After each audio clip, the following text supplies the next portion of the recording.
kalian coba lakukan gerakan fungsional ke arah fleksi hip. Oke, fleksi hip aja. Coba deh. Fleksi hip aja. Oke. Fleksi hipnya jangan sampai ada ada stop atau ada stress. Tertarik gue. Dia lepas. Kan kalau kamu dia lepas, dia bakal jatuh habis. Sekarang panggilan kalian itu belajar bahwa nanti di kemudian hari kalian akan di posisi kurang lebih 10 sampai dengan 30 detik. Berat kan Pak? Oke.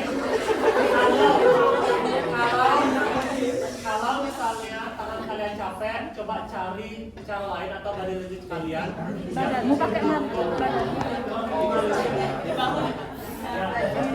Sorry loh, kaki gue.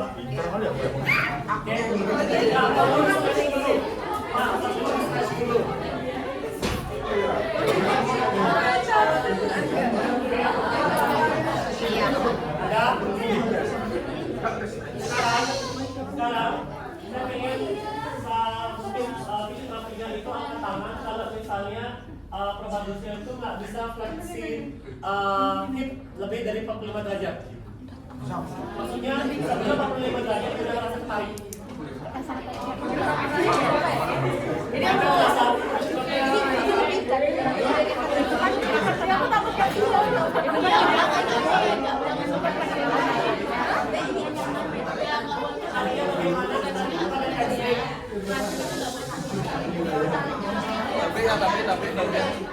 Tapi ya. Ada di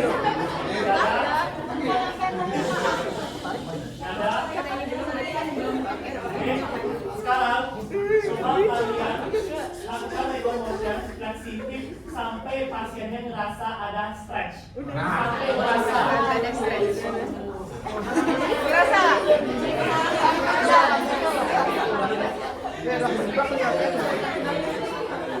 sampai 90.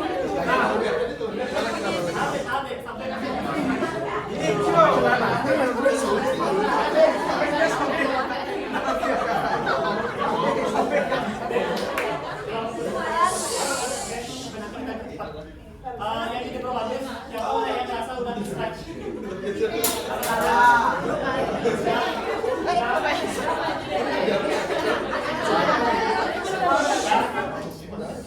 Kalau misalnya probatisnya bisa fleksi hip lebih dari 90 derajat atau minimal 90 derajat, tapi dia mulai ada stiffness pada bagian.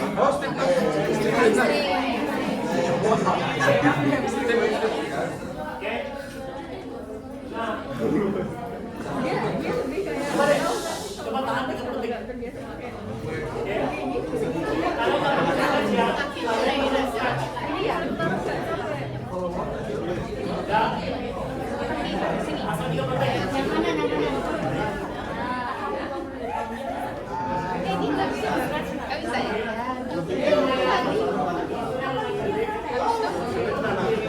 Udah kerasa tadi kan?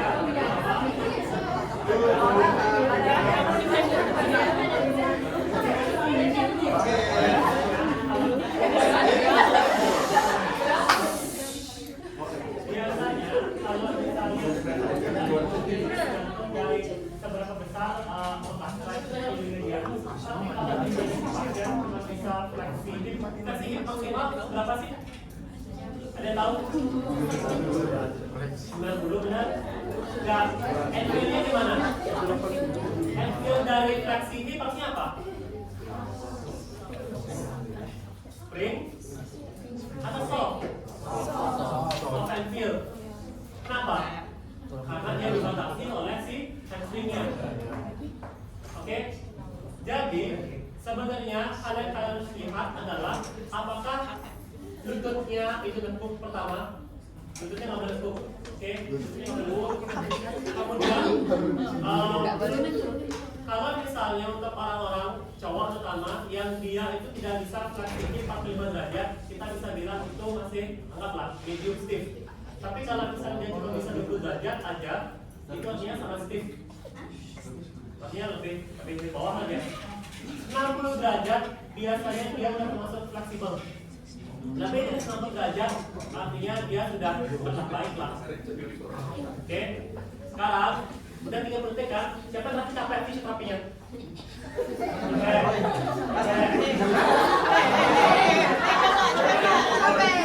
Kalau capek artinya kalian masih pakai tangan. Pakailah badan. Oke, itu reaksi. Sekarang coba untuk stretch si hamstringnya pakai mat. Ada yang udah dikasih? Mas kalian mau teknik? Udah kan? Oke. Coba stretch. Oke, sebelumnya coba praktek dulu. Oke, dia cuma bisa sekian. Kemudian kalian kasih mat, kalian compare before and after. Oke. Silakan yang bisa mat. Silakan yang bisa mat.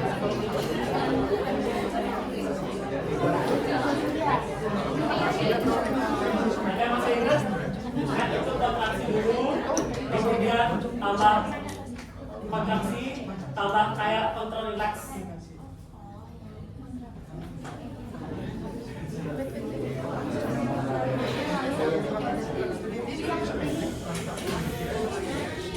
Jadi, anggaplah, ini kan saya pakai tangan aja ya. Walaupun saya pakai tangan, saya support tangan saya jadi saya bisa aja menahan penting.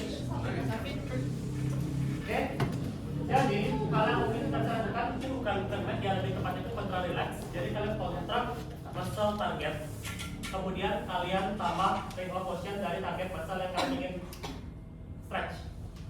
Contoh, saya ingin bapak ini untuk dekat tangan saya bawah, tanpa menyentuh kaki, terus 1, 2, 3 relax, kemudian stretch lagi dia. Oke, posisi paling enak buat saya adalah seperti ini. Ini untuk memprovide bahwa hipnya itu tidak lifting dari badan. Kalau misalnya kalian tidak difiksasi bagian hipnya, bisa jadi dia akan lifting. Atau kalian fiksasi pada bagian di contralateral leg-nya. Kenapa? Karena ketika kalian stretch maksimal, dia akan menjadi sama contralateral leg-nya. Fleksi kan? Jadi ini nggak dihitung. Oke? Stretching untuk hamstring adalah tanpa ada gerakan aksesori. Oke? Jadi kalau kalian misalnya lihat setelah kalian cek, oh dia mulai ada gerakan, artinya ini sudah menjadi batas maksimal dia. Oke? Disinilah mulai terjadi grade 4. Karena ini adalah batasan dari tightness spotnya dia. Kalau kalian misalnya mau meningkatkan range of motion, kan ingat ya kemarin mobilisasi grade 4 fungsinya adalah untuk meningkatkan range of motion. Grade 3 fungsinya adalah untuk maintenance range of motionnya. Jadi grade 3 dimulai dari sini, dari first stopnya, di mana jadi dia ngerasa mulai ada tarikan. Di sana berhenti grade 3-nya. Oke, dan grade 4 baru dimulai ketika pasiennya itu udah ngerasa kayak ada stiff point. Dan kalian tambah lagi sedikit, itu grade 4. Oke, jadi yang kalian bisa, mungkin kalian bisa contoh atau kalian cari sendiri body mechanic kalian. Tapi cara saya paling gampang adalah saya fiksasi dulu pada bagian contralateral dan leg-nya. Kemudian saya nggak pakai tangan sama sekali. 1 jam pun juga saya seperti ini bisa. Nggak baik. Ini bisa. Tapi pose yang saya gunakan adalah body. Hal yang kalian harus ingat adalah jangan sampai lututnya tuh, karena ketika fleksi ini akan jadi sama hamstring.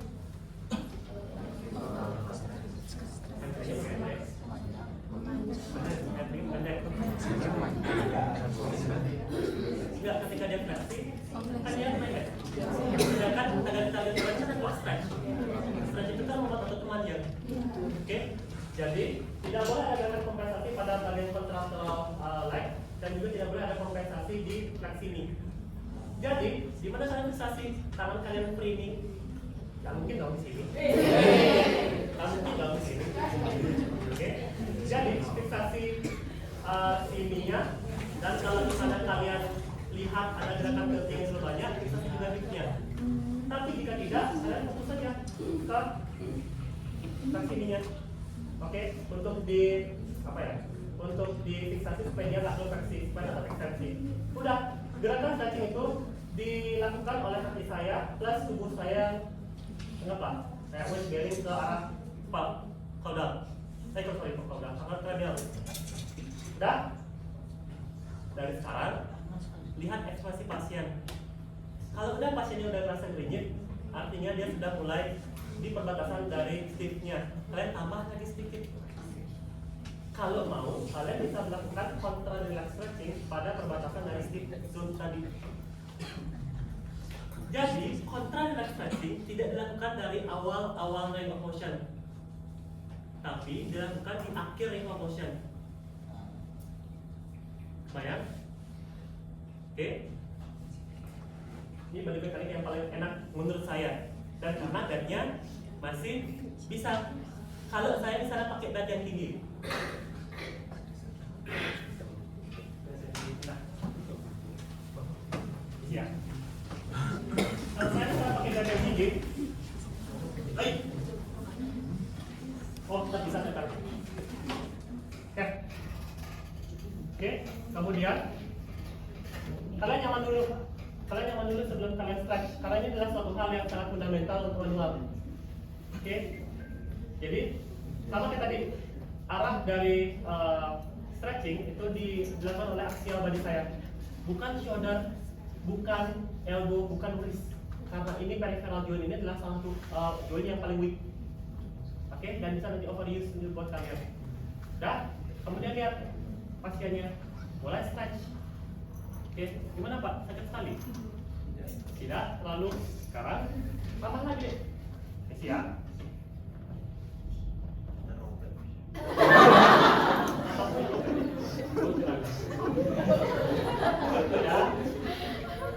Oke, sekarang ini adalah stretching untuk hamstring. Saya bisa kombinasikan untuk stretching di calf juga. Cara gimana? Calf ke stretch pada saat kita ngapain?